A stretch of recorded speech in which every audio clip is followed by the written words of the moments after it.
darkness, my old friend. I've come to talk with you again,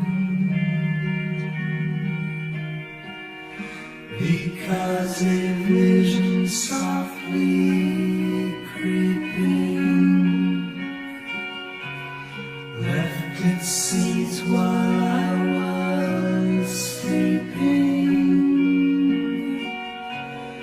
and the vision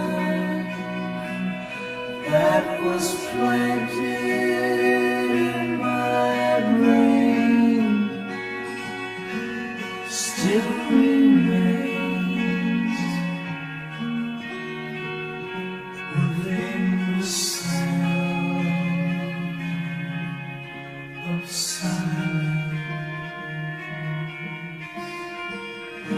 In restless dreams I walked away,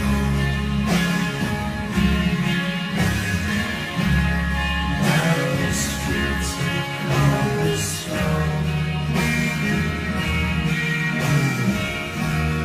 neath the halo of a street lamp.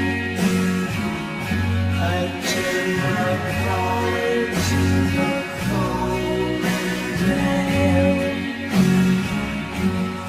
When my eyes were stared by the flash of a neon light,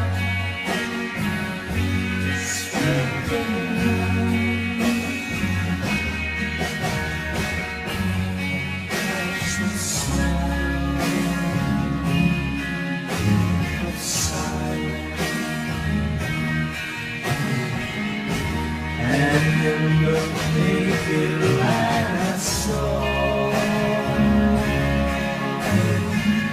10,000 people, maybe more. People talking without speaking, people hearing without listening, people